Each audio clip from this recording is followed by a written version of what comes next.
Oi, pessoal, boa noite. Agora nós vamos começar a nossa live oficial, real oficial. A professora Gina já está online, ela já vai entrar aqui para a gente começar a falar. O tema está fixado aqui, a gente vai falar sobre debate sobre a igualdade, né? E aí, nesse contexto, vamos falar sobre igualdade de raça, igualdade de gênero, especialmente na área da educação, que é a professora Gina onde ela atua, né? Oi, Samer, tudo bom, querido? Um abraço para você. Vamos lá, pessoal. Aguardar aqui a professora Gina entrar para a gente já começar a falar sobre o nosso assunto de hoje. Oi, Xi, querida, tudo bom, meu bem? Vou ver se eu mando um convite para ela.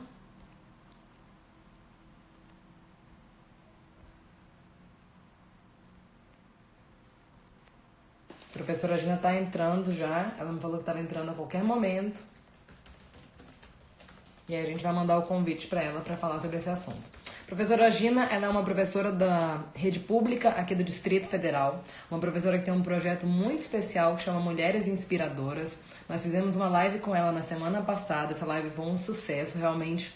Eu fiquei muito inspirada, a professora Gina acabou de entrar e fiquei querendo conversar mais um pouquinho com ela. Eu me recordo de estar na qualidade de espectadora da live e aí eu mandei mensagem para Carol, falei: Carol, pelo amor de Deus, a próxima live vai ser comigo, eu preciso muito falar.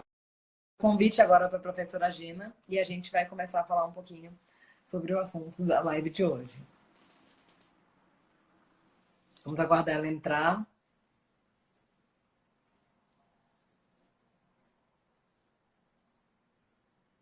professora já mandei o convite para você.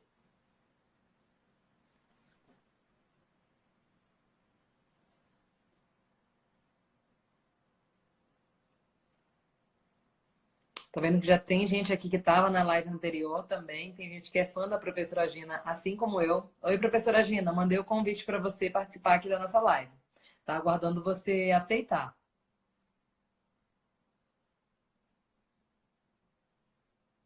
Vou mandar de novo, professora. Pode ser que. Vou mandar de novo, peraí.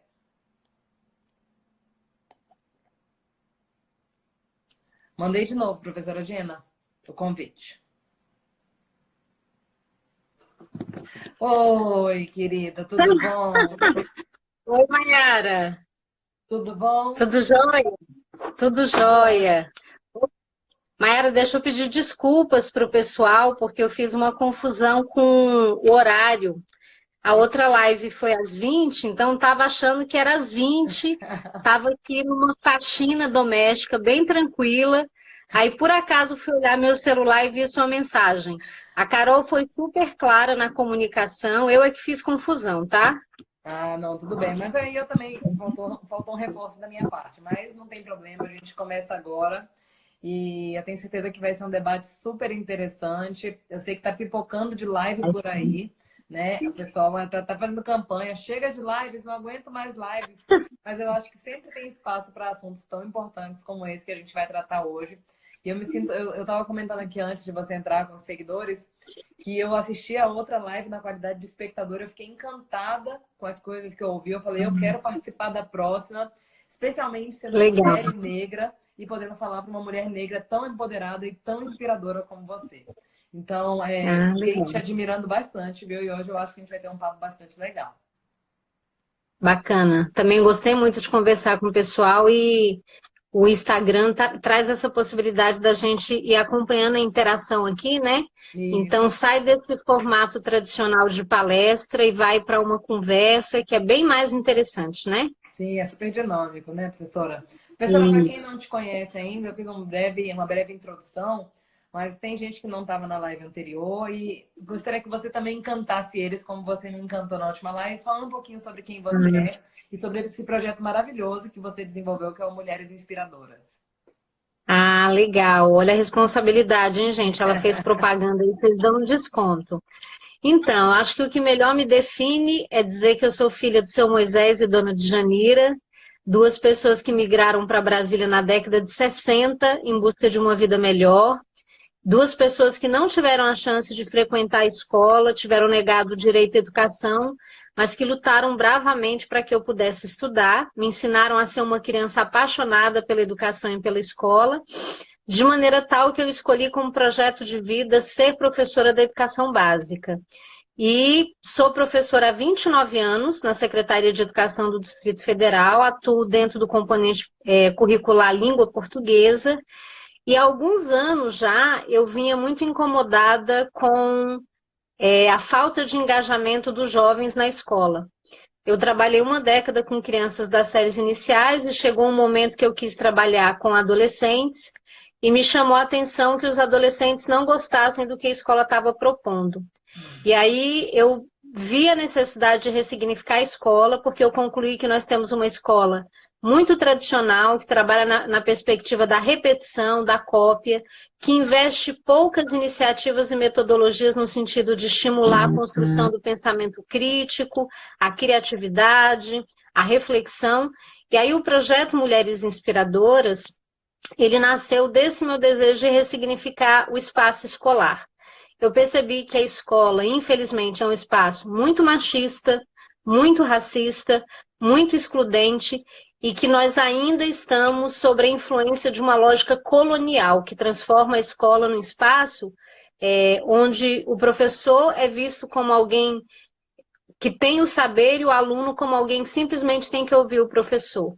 Então, o projeto parte da ideia de que é necessário conversar com as meninas sobre essas representações que nos estereotipam, que nos objetificam, que nos reduzem, que nos desumanizam, e trazer para as meninas outras referências de mulheres a partir das quais elas possam se inspirar. Mulheres que tiveram a coragem de subverter essa lógica machista, né? Entendi. E aí esse projeto ele foi implementado na educação básica para adolescentes. Isso, ele aconteceu em 2014, com 5 turmas do 9º ano do ensino fundamental, dentro do componente curricular projeto diversificado. Ele basicamente teve como proposta a leitura de obras escritas por mulheres, o estudo da biografia de 10 grandes mulheres e um trabalho específico voltado para a questão dos direitos humanos e os dispositivos legais que protege as mulheres de violência, né? E aí, em 2015, a gente fez mais uma edição. Já em 2014, ele recebeu 2 prêmios importantes. Em 2017, aliás, 2016, a gente recebeu um prêmio internacional e o convite para que o projeto se tornasse programa de governo. Hoje, o projeto Mulheres Inspiradoras é uma política pública no Distrito Federal e também está presente em escolas públicas de Campo Grande, Mato Grosso do Sul. Legal, professora. E eu percebi que você pensou esse projeto inicialmente como uma ideia de empoderar as meninas jovens, né? Porque nós precisamos disso. E eu vou contextualizar aqui também a minha atuação, né? Eu sou defensora pública do Tribunal do Júri. Professora Gina, eu vejo coisas chocantes, porque o feminicídio ele virou algo tão corriqueiro no nosso dia a dia. A gente ouve muito na mídia e eu vejo quase que semanalmente na minha atividade principal da Defensoria Pública. Então, eu percebo que esse empoderamento ele é algo fundamental. Mas percebo que, paralelamente a isso, nós também temos que trabalhar os nossos meninos, né? Os jovens, rapazes, porque eles são a nova geração que tem uma responsabilidade muito grande pela frente. Romper com aquela barreira do machismo estrutural que nós hoje em dia temos, né? E vendo esse projeto tão especial que você trouxe de empoderamento das mulheres, eu queria saber como é que isso foi recebido pelos meninos nas escolas. Eles tiveram muita resistência? Porque a gente sabe que eles vêm de uma educação dentro de casa que muitas vezes é machista, né? Então, teve uma barreira muito grande para os meninos receberem isso? Excelente pergunta. Então, o que mais me chama a atenção, Mayara, é que alguns deles sequer tinham pensado sobre as desigualdades entre homens e mulheres. A gente pensa que essa é uma questão que todo mundo compreende, que todo mundo acessa, e aí é importante dizer que o projeto aconteceu há 6 anos atrás, quando a gente estava começando essa onda da primavera feminista com mais força, né? Então, não se falava tanto sobre as questões de gênero como se fala hoje. Então, a primeira reação que eu percebi dos meninos foi uma surpresa, uma perplexidade quando eles se depararam, por exemplo, com Zilda Arnes, com a biografia de Nise da Silveira, com a biografia da Malala. A pergunta que eles me faziam era: professor, onde é que estavam essas mulheres que a gente não ouve falar delas? Porque a cultura brasileira, especialmente a cultura brasileira, ela privilegia essa representação da mulher objetificada. Então, se a gente for parar para pensar, a nossa constituição de menina e de mulher começa com a gente sendo apresentada a figuras como Chacretes, Gretchen, Tiazinha, Feiticeira, Loira e Morena do Tchan, as coleguinhas, as paniquetes.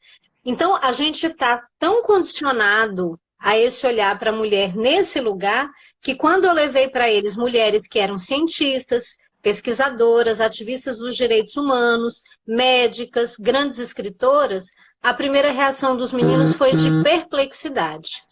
E depois, claro, vieram resistências, né? Alguns me perguntavam assim: ai, professora, por que a gente precisa de um projeto para falar de mulheres? E por que a gente não tem um projeto para falar de homens, né? A gente ainda ouve muito isso, né?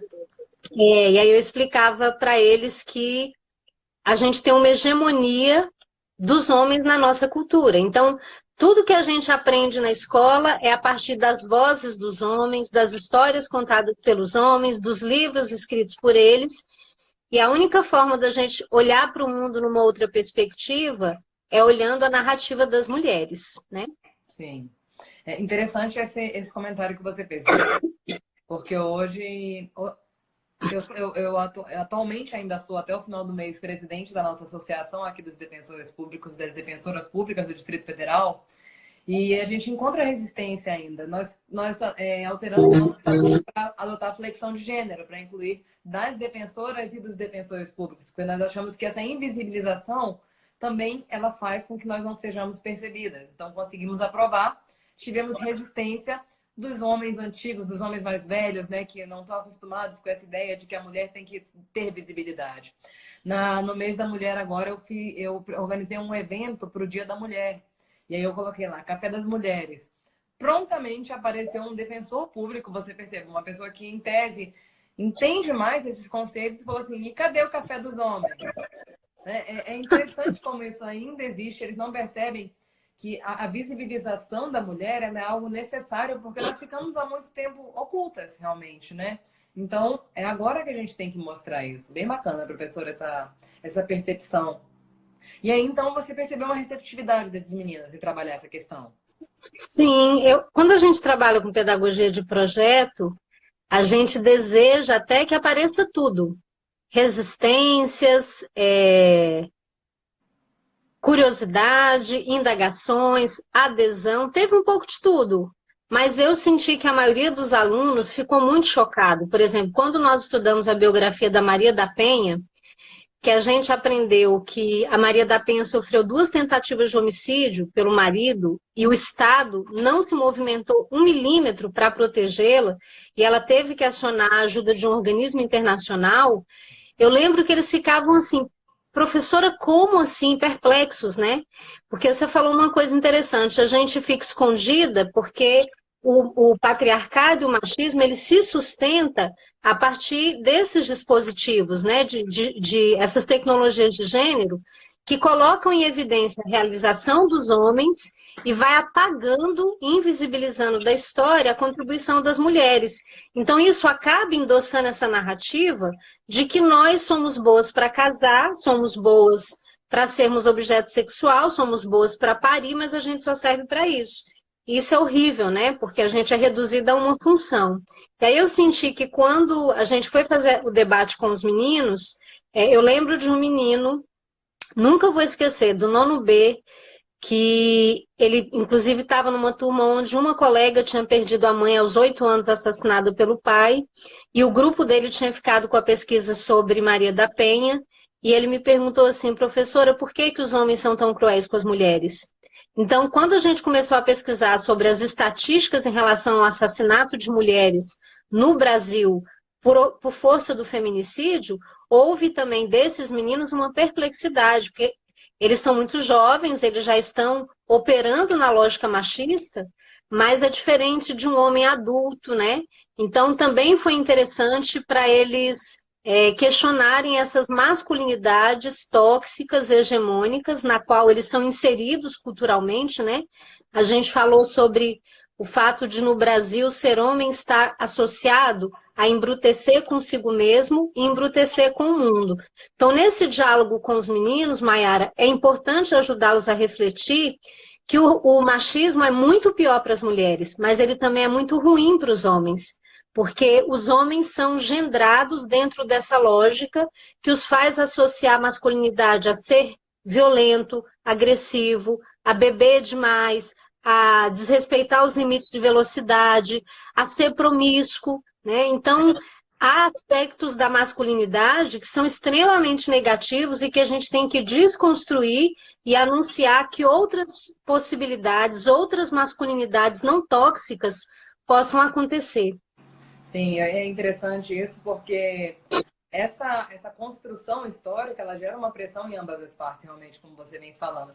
Eu estava lendo um livro que chama A Coragem de Ser Imperfeito e ela fala sobre isso, sobre o que se espera de meninas e o que se espera de homens. O homem, ele tem que ser agressivo, ele não pode fraquejar. Isso também gera uma pressão sobre eles, que eles não precisam dessa pressão, né?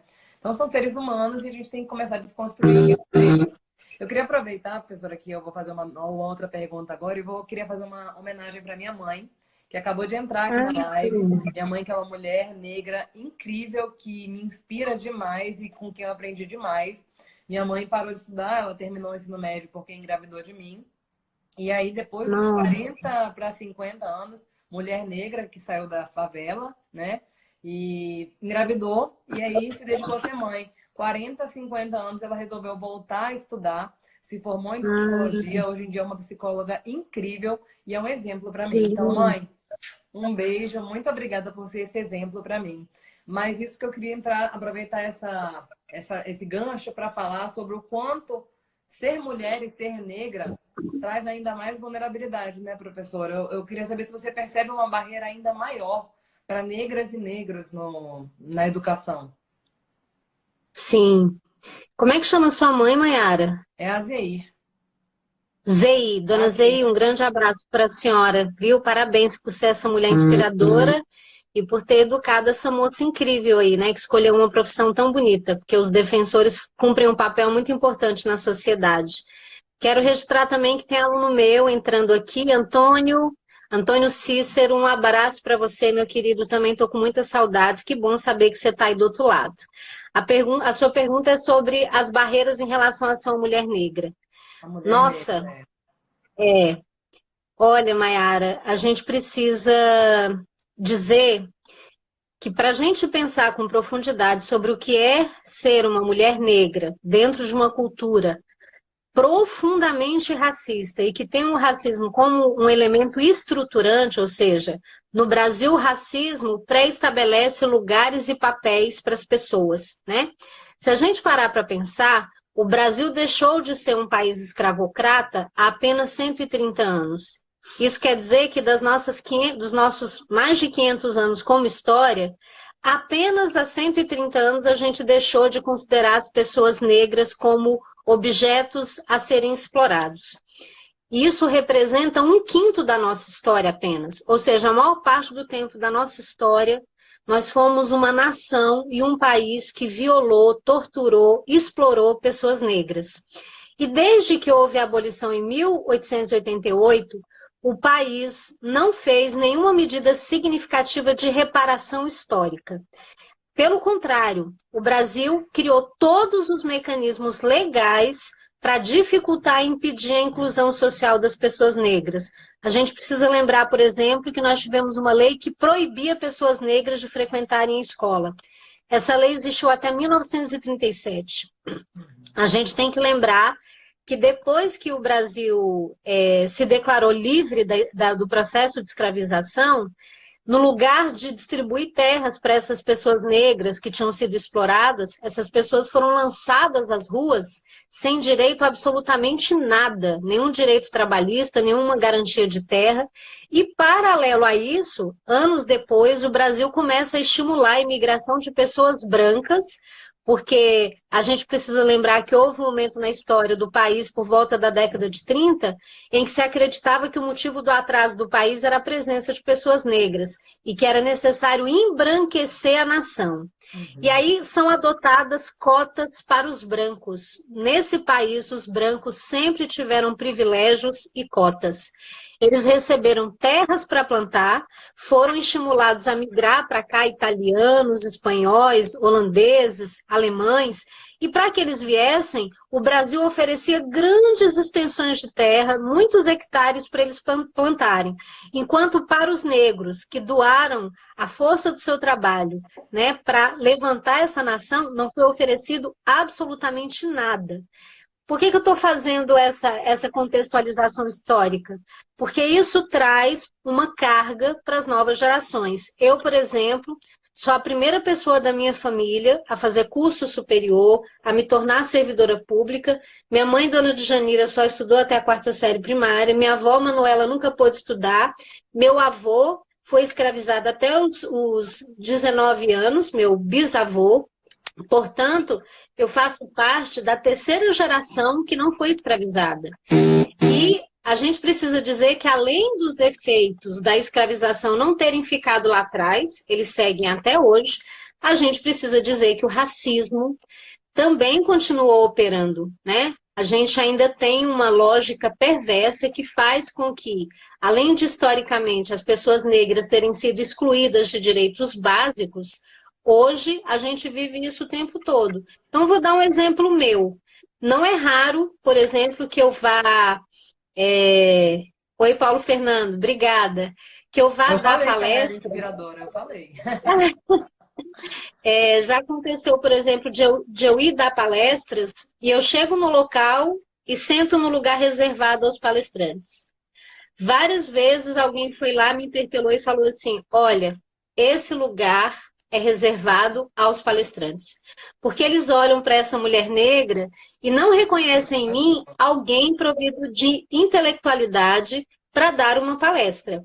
Também já aconteceu de eu estar dando palestras e ser interpelada, por exemplo, por um homem branco que desqualificava tudo que eu estava dizendo, porque o racismo, ele opera também nessa lógica.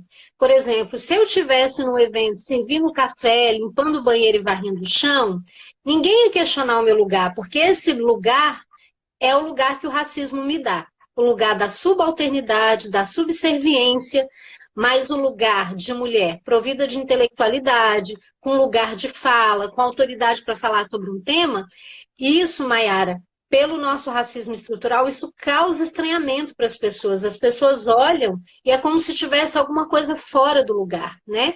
Eu queria só destacar que a gente tem tecnologias de gênero, que eu abordei na outra live, mas a gente tem também tecnologias de raça. São vários modos simbólicos que operam dentro da nossa cultura para produzir nas pessoas negras um sentimento de subalternidade, para produzir na branquitude um sentimento de superioridade e, inclusive, para ensinar as pessoas negras a terem um auto-ódio. Então, voltando à sua pergunta, as barreiras em relação a ser uma mulher negra num país racista, elas passam por questões sociais, econômicas, políticas, mas passam por uma questão que é muito complexa, que é a gente conseguir descolonizar os nossos afetos. Os nossos afetos como pessoas negras dentro de uma cultura racista foram colonizados para a gente se sentir inferior, para a gente se sentir incapaz, para a gente se sentir subalterno. Então é uma luta que a gente tem que travar com o mundo que é racista e é uma luta que a gente tem que travar com os nossos sentimentos, da gente mobilizar os nossos afetos para a gente se sentir forte, para a gente se sentir capaz, para a gente se sentir digno.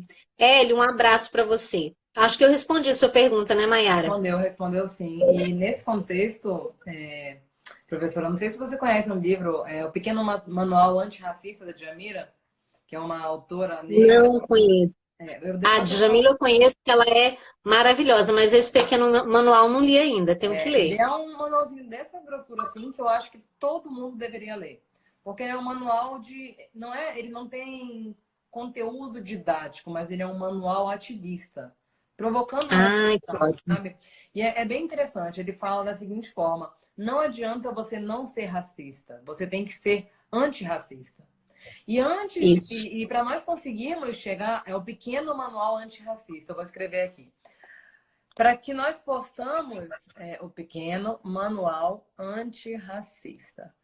Depois eu vou pegar ele para mostrar para vocês, que eu tenho ele bem O aqui. ele está pedindo aqui para repetir o nome do livro, né? Eu estou escrevendo aqui. E Ah, ele ótimo. fala sobre isso, que nós devemos ser antirracistas. E o mais impressionante você trabalhou a questão do auto-ódio do negro, mas nós temos que também trabalhar uma questão dos brancos, porque tem muitos brancos que realmente não são racistas. Mas enquanto eles não se despirem dos seus privilégios, nós não vamos ter uma sociedade equânime. Então, é muito confortável você dizer eu não sou racista, você não praticar o racismo, mas você não ter posturas antirracistas, racistas de inclusão do negro, né? E nesse contexto, eu confesso, professora, que eu não me recordo o momento em que eu me identifiquei como negra, porque a minha vida toda eu vim de uma classe média, eu tenho o cabelo um pouco mais liso, eu tenho os traços um pouco mais finos, então eu não sofri tanto o racismo. Só que eu comecei a me inquietar depois que eu entrei na Defensoria Pública e ia começar a ver umas situações que daí eu comecei a me identificar como negra, né? E eu confesso também que a minha ideia, professora, tá aí? Acho que deu uma travada no seu vídeo.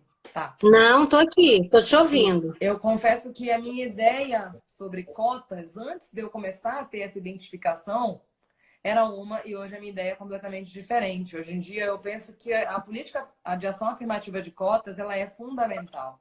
Eu tinha uma ideia muito teórica do que eu estudei para concurso, né? A cota é uma ação afirmativa que deve perdurar por algum tempo, mas depois deve ser. E eu nunca tinha refletido muito sobre isso, né? E hoje em dia eu vejo que nós temos um débito muito grande, realmente, né? E um débito que 130 anos não conseguiu recuperar e mais 130 não vão conseguir recuperar ainda. Então nós temos que realmente colocar as pessoas negras em lugares, em posições de poder, para que nós possamos identificar que isso é algo que é natural, né? E aí eu queria perguntar, professora, a respeito da sua opinião, já que você está dentro do sistema de educação, você percebe as dificuldades dos adolescentes negros, e aí agora eu englobo também os meninos, porque nesse contexto eles também sofrem, eles talvez sofram mais o preconceito de rua do que as meninas, porque é deles que as pessoas atravessam a rua para não ficar perto. Então, nesse contexto, quão essencial você entende que é a política de ação afirmativa de cotas para que a gente possa buscar uma sociedade mais igual? Nossa, eu sou absolutamente favorável às cotas raciais e às cotas sociais. Eu acho que o primeiro ponto que a gente tem que destacar é que as cotas cumprem um papel pedagógico. Eu vou dar o meu exemplo. Eu sempre fui uma menina apaixonada pela escola, pelos estudos, pelo saber, mas eu nunca prestei vestibular na Universidade de Brasília, porque na minha adolescência havia um ditado que era o seguinte: o UNB não é para pobre e o UNB não é para preto. Isso não era uma coisa velada, era uma coisa explícita. E aí, claro que tinha uma série de desdobramentos. Então, por exemplo, eu morava em Ceilândia, a UNB fica num lugar muito privilegiado. Eu, aos 19 anos, já trabalhava, então, para eu estudar, eu já era professora 40 horas, para eu estudar era muito difícil. Então, tá. Então, o que acontece? Quando a política de cotas surgiu, o primeiro grande ganho que nós tivemos com ela foi anunciar para as pessoas negras: a universidade é o lugar de vocês. Se na minha adolescência já existisse o sistema de cotas, eu teria pelo menos me atrevido a prestar o vestibular. Porque na época era um atrevimento, era mais ou menos assim: quem você pensa que é? Você, mulher preta, da periferia, está pensando que a UNB é para você? E quando as cotas vieram, elas anunciaram para os nossos jovens negros: ocupem esse espaço porque ele é de vocês. Ele não pode ser um espaço reservado à elite. Eu acho que esse é o primeiro ponto importante. O segundo ponto importante é dizer que cota não é favor, cota não é esmola, cota é direito, né? A gente tem universidades que são elitistas, que são pensadas para privilegiar quem já tem uma situação de muito privilégio social.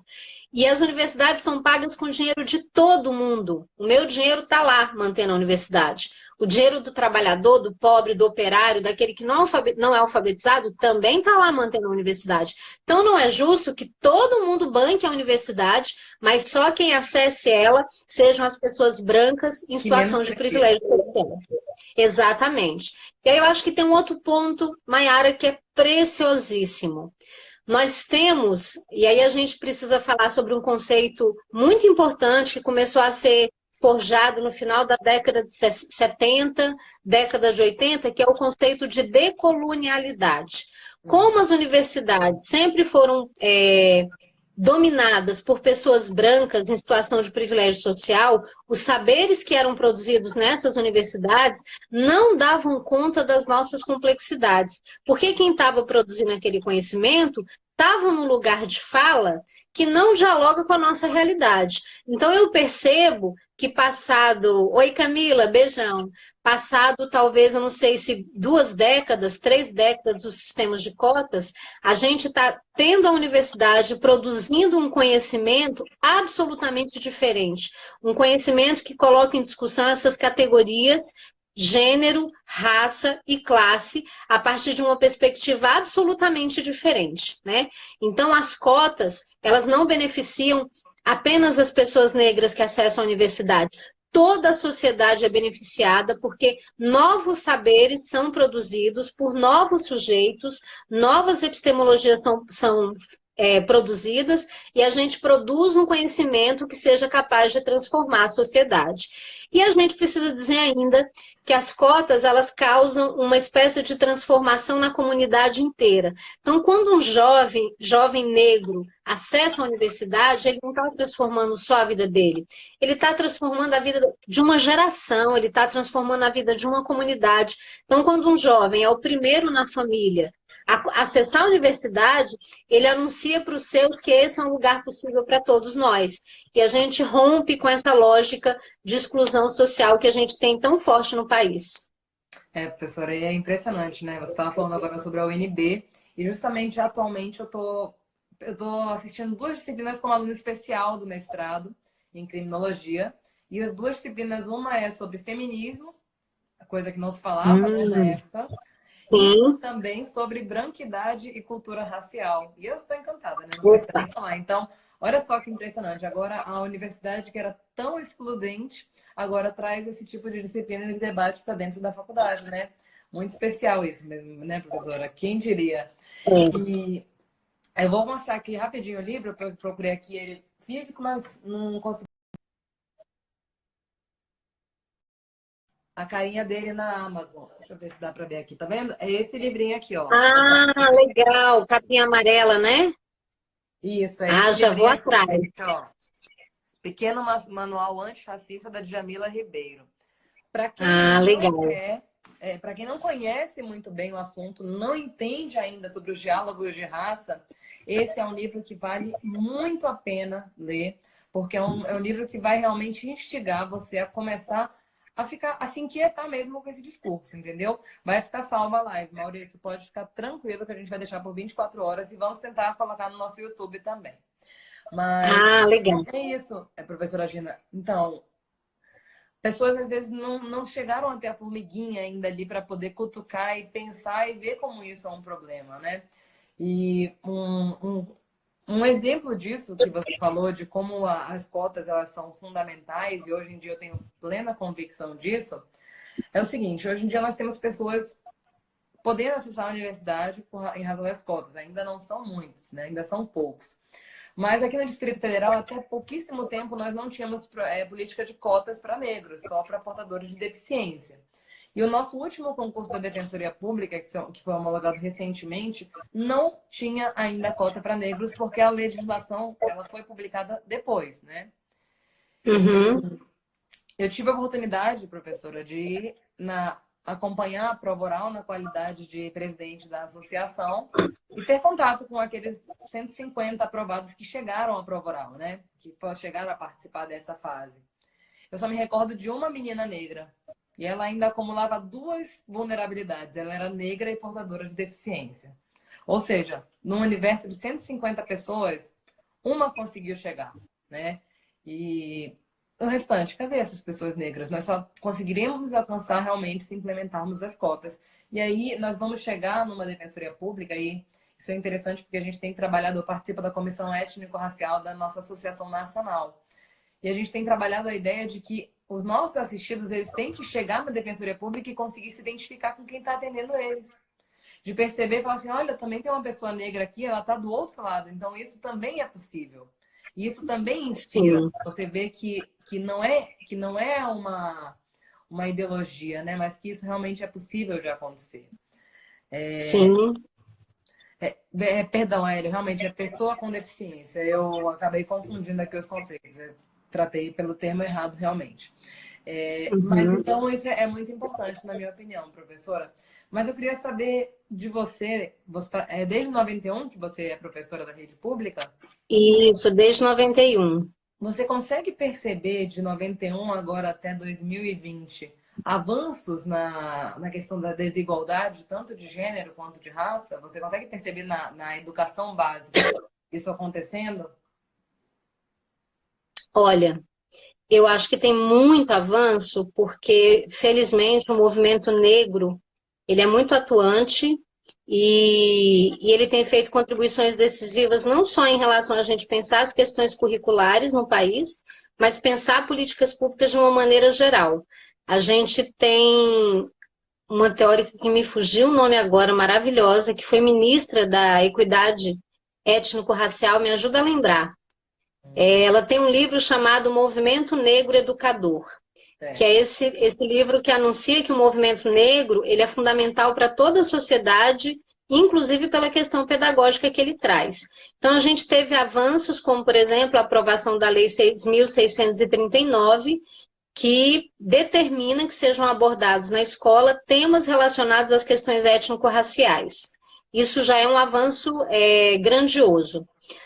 O que eu sinto é que a lei não dá conta de tudo. Então, a gente tem uma lei que determina que isso seja feito, mas a gente precisa ter desdobramentos dessa lei. Para mim, o primeiro é ter uma política de formação sobre essas temáticas mais consistente.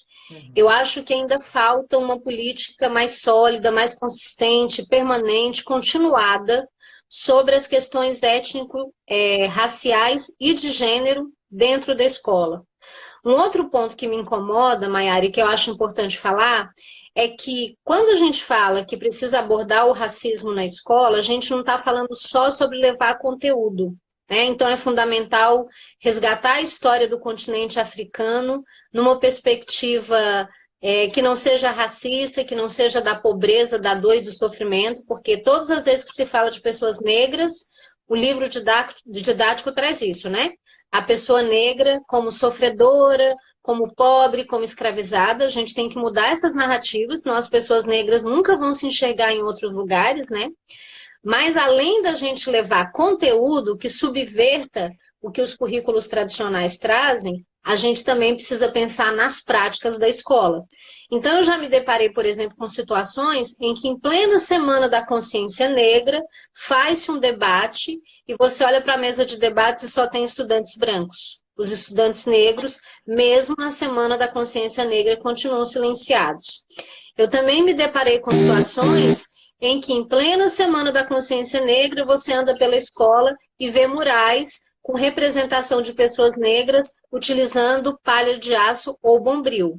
Então, às vezes, as pessoas promovem atividades dentro da escola nessa perspectiva de trabalhar as questões étnico-raciais, mas por uma falta de qualificação, as pessoas acabam endossando os estereótipos. Sim. Então, trabalhar as questões étnico-raciais na escola passam por três questões fundamentais: assegurar a formação dos professores, qualificar as atividades que são feitas dentro da escola para que elas não sejam mais uma ferramenta de estigmatizar. Eu sinto, por exemplo, que muitos jovens negros não gostam da Semana da Consciência Negra porque as atividades os representam como estranhos, como figuras folclóricas.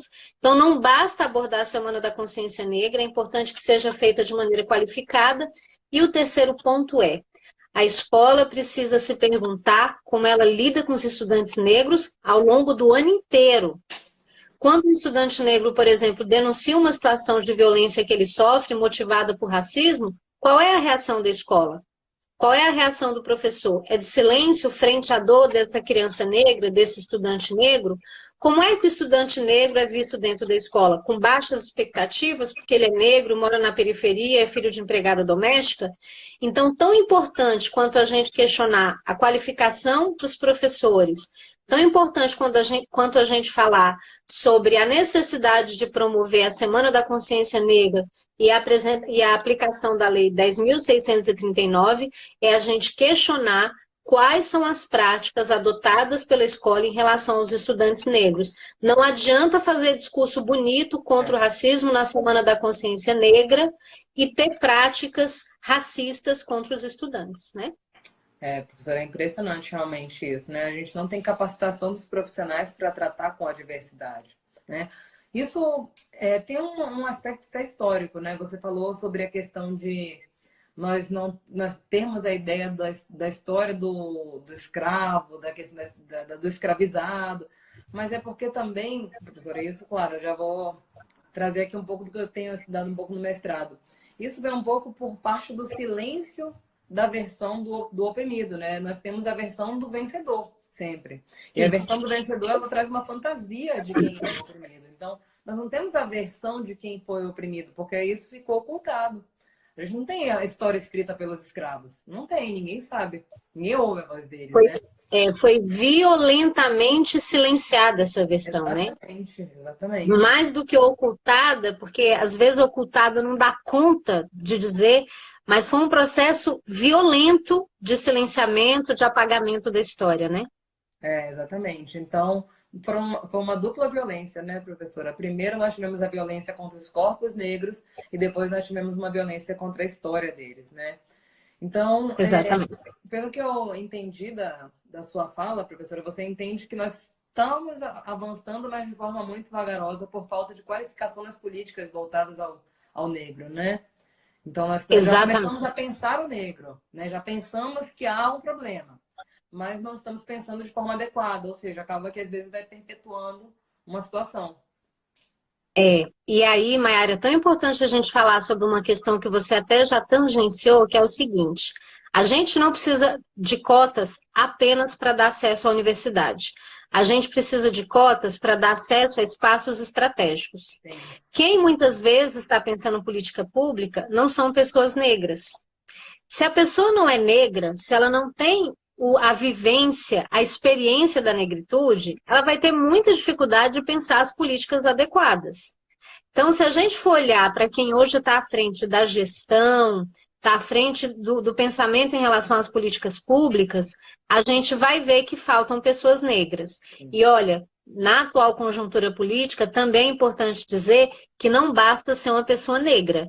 Precisa ser uma pessoa negra qualificada sobre os temas. Porque a gente precisa destacar, Mayara, que consciência de raça não é ponto de partida. O fato de eu nascer uma pessoa negra não me dá consciência de raça, consciência do processo histórico relacionado à minha identidade. Muitas vezes, uma pessoa negra vai reproduzir o racismo, vai reproduzir falas.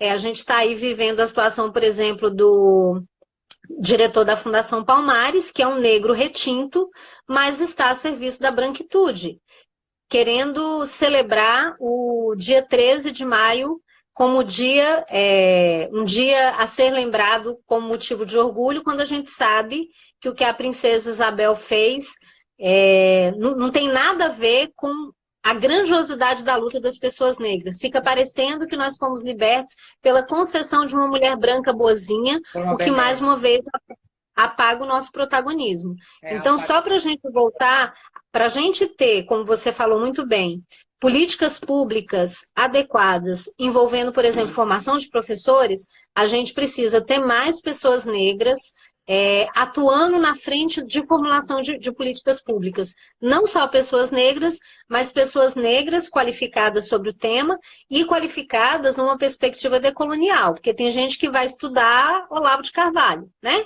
Tem gente que vai estudar o que não é ciência e vai achar que está qualificado. Mas é pessoas que estudem a partir da ciência, a partir da história, a partir das ciências sociais, com fundamento, com arcabouço teórico, né, com legitimidade. Deixa eu só botar o meu celular para carregar aqui, que a bateria está diminuindo. Vamos botar aqui. Outra coisa, professora, que eu achei interessante na sua fala anterior, foi a questão da ideia do folclore também, né? Sim.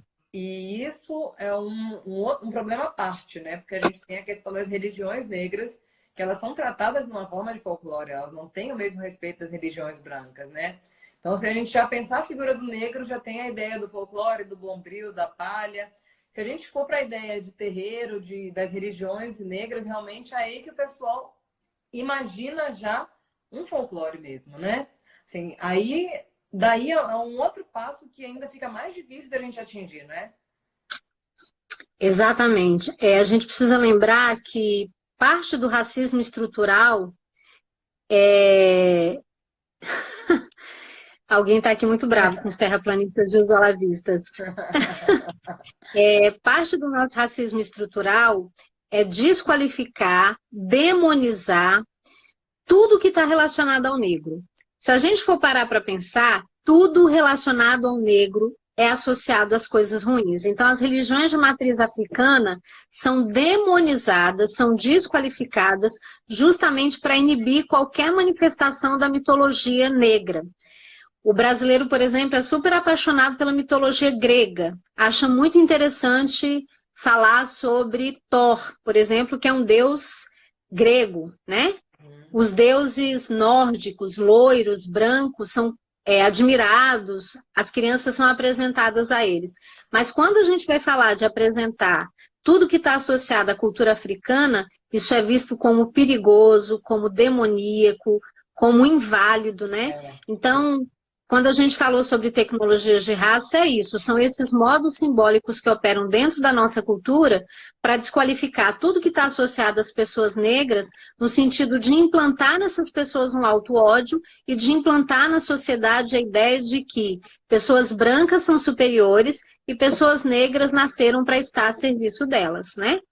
Deixa eu só falar aqui, não sei se o Moreira ainda está aí. Mandar um abraço para o Moreira, e tem o HX João, que eu não consegui identificar quem é, mas disse que é meu aluno. João, um abraço para você. E o Neto, Mayara, está dizendo que a gente está botando fogo no parquinho, então sinal de que está tudo certo, né? Então, exatamente. Então vamos continuar, que tem muito fogo para botar ainda. Eu agora Exatamente. mesmo, eu já vou colocar mais um pouquinho de fogo no parquinho, viu, Neto? Vou te perguntar, professora, sobre... Bom, eu percebo que você já tem uma atuação muito... vanguardista na questão da igualdade de gênero, né? É uma atuação necessária, né? Nós sabemos que é uma atuação necessária. Mas nós sabemos que nós temos também uma tal de escola sem partido que dificultou um pouquinho o trabalho de vocês, né? Como é que vocês perceberam o impacto da escola sem partido na ideia de buscar a igualdade, né? Porque deturparam um pouco a ideia do que vocês faziam, dizendo que era uma espécie de doutrinação, quando na verdade nós só estamos querendo trazer a reflexão que é tão necessária. Afinal de contas, nós temos mulheres morrendo aí todos os dias, né? Feminicídio hoje em dia é uma prática corriqueira. Por quê? Porque nós não trabalhamos igualdade de gênero nas gerações anteriores. E nós estamos tendo a oportunidade de mudar esse cenário a partir de agora. Mas a escola sem partido veio dificultar um pouquinho, né? Como é que isso afetou na prática o trabalho de vocês, professora? Excelente pergunta, Mayara. Antes, deixa eu mandar um abraço para a Leidiane, que está aí ouvindo a gente, e para a Cacau. Beijo, meninas, que alegria ter vocês aqui. A Leidiane, se eu não estou enganada, foi minha aluna há uns 20 anos atrás. Na quinta série, ela já é até mamãe. Então, essa sua pergunta é muito interessante. Por quê? Para a gente falar sobre escola sem partido, a gente tem que falar sobre os nossos dispositivos legais. Desde a nossa Constituição, que é a nossa Carta Magna, até passando pela LDB e pelos currículos que orientam o trabalho das escolas. todos esses documentos definem qual tipo de educação que vai ser ofertada nas escolas. A Constituição preconiza que a educação é dever do Estado, da família e da sociedade. Por que que a educação precisa ser dever do Estado e da sociedade? Porque é na escola que a gente forma a sociedade para os nossos valores plurais.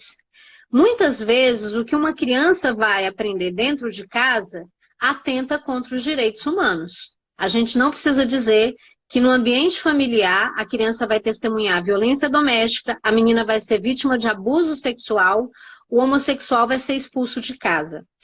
É na escola que a gente tem condições de fazer o contraponto a essa lógica que atenta contra os direitos humanos. É claro que a gente não tem isso como regra, felizmente não são todas as famílias que são racistas, machistas, homofóbicas, mas a gente tem famílias, infelizmente, que se a criança não tiver acesso a um espaço coletivo, social, ela não vai ter a chance de questionar o que está acontecendo. Então, qual é a proposta do Escola Sem Partido? É dizer que esses valores plurais não podem ser ensinados. É aquele pai que acha natural que o filho não acesse discussões sobre diversidade de gênero, porque ele acredita que o gay tem que ir para o inferno, né? Ou então é aquele pai que não quer que a sua filha acesse discussões sobre igualdade de gênero, porque ele acha que o lugar de mulher é mesmo na cozinha e o que a mulher tem que fazer é arranjar um marido que a sustente.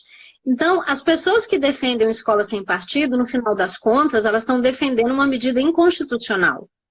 O que a gente ensina dentro da escola são os valores que são anunciados pela nossa Constituição Federal.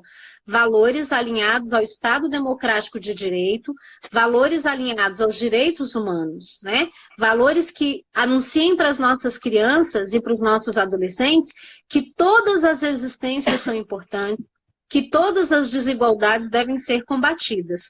Então, é uma proposta que encontra adesão na sociedade, porque ela é apresentada de maneira desonesta. Então, por exemplo, eu vi muito material sobre escola sem partido, dizendo que as escolas querem ensinar para as crianças que existem 70 identidades de gênero e que elas podem escolher. Gente, isso é de uma desonestidade, de uma leviandade sem tamanho, né? Então, às vezes as pessoas aderem porque elas acessam informações enviesadas, aligeradas, mentirosas. Se a gente não puder, dentro da escola, educar os nossos alunos numa perspectiva de educação em para os direitos humanos, a gente vai ter uma sociedade que vai chegar à barbárie. Então, Escola Sem Partido é uma proposta que vai contra tudo que a gente construiu como marco civilizatório da humanidade. Professora, isso realmente é extremamente relevante, essa sua leitura. E a gente percebe que essa ideia da escola sem partido, ela ganha força por dois aspectos. O primeiro, o discurso que está na moda, que é o discurso da família tradicional brasileira, que não admite esse tipo de pessoas, aliado ao universo de fake news e da preguiça das pessoas de procurar a real informação. Então, as pessoas disseminam falsidades, realmente, e as pessoas que disseminam essas falsidades não são ingênuas, via de regra. A pessoa que inicia essa fake news, ela inicia para desconstruir uma política pública que ela acredita que seja contrária aos seus valores. E aí ela acha que a única forma dela desconstruir não vai ser falando a verdade, porque pela verdade as pessoas vão tolerar. Ela vai trazer uma informação falsa, confiando que as pessoas não checam, e realmente as pessoas não checam essa informação falsa. Então, se você for perguntar para a grande maioria das pessoas que se dizem da família tradicional brasileira, elas acreditam que a ideia da escola sem partido é acabar porque os professores, eles são esquerdopatas, eles são comunistas que querem destruir os adolescentes e querem trazer todo mundo para o gênero aberto, para a ideia de não binário, para a ideia de transexualidade, como se isso fosse algo que pudesse ser escolhido pelo adolescente. Como se ele tivesse efetivamente essa opção. A gente volta para aquela ideia de que há uma opção sexual, quando na verdade não é, né? Na verdade, nós estamos trabalhando, e desde o começo a escola tem essa função, de trabalhar o respeito ao indivíduo, seja ele quem ele for, né? Eu gosto muito desses memes que são divulgados falando assim, você não precisa... Ah, você não gosta do casamento gay? Então não case com o gay. É basicamente isso. Né? Você não precisa fazer. Você só precisa aceitar que o outro ele é diferente de você. E propagar o respeito. Eu acho que isso é fundamental.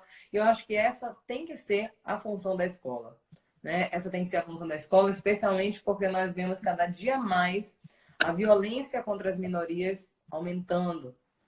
E aí, se nós não pudermos falar sobre isso, a violência contra as minorias vai acabar cada vez mais, até que só sobrem as pessoas que são iguais. Porque o igual, porque o branco, o homem negro, branco, hétero, cis, ele é o padrão de perfeição na sociedade, né?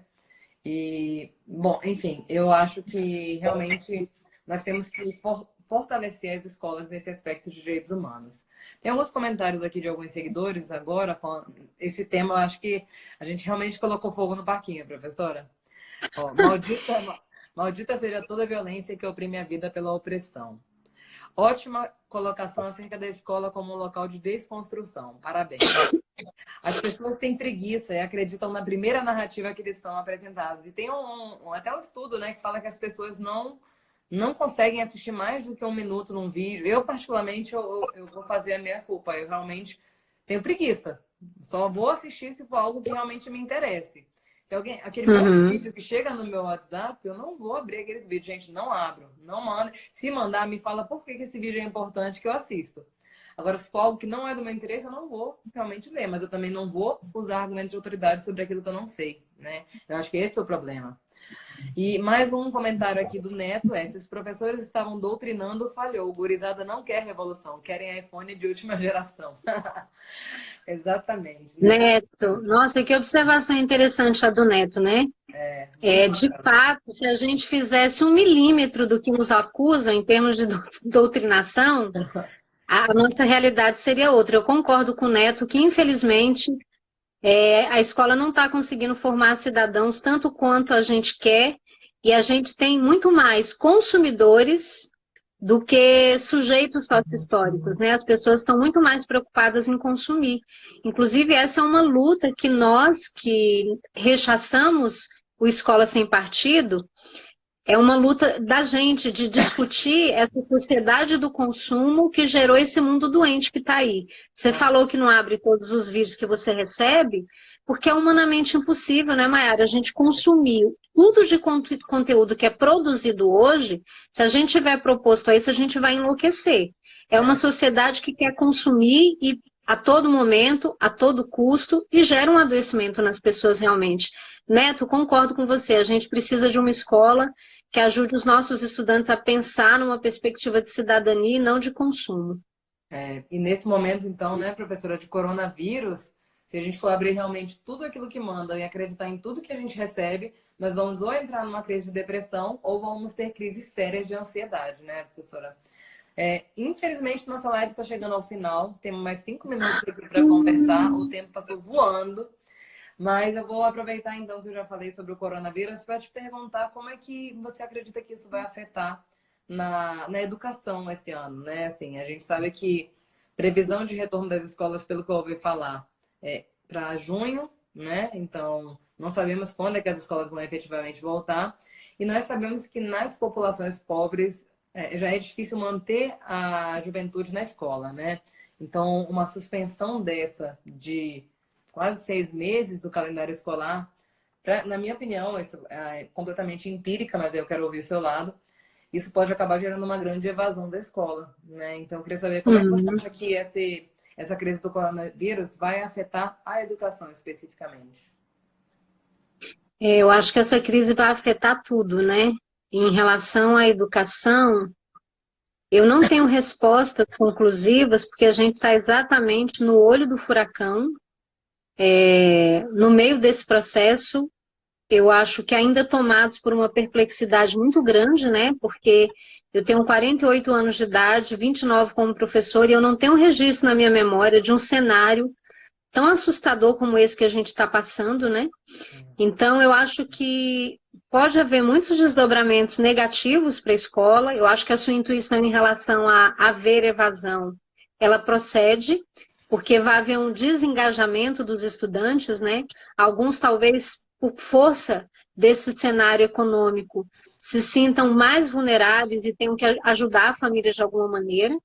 Daí a necessidade de que os nossos governadores os nossos gestores de políticas públicas pensem em medidas emergenciais para socorrer essas famílias em situação de vulnerabilidade social.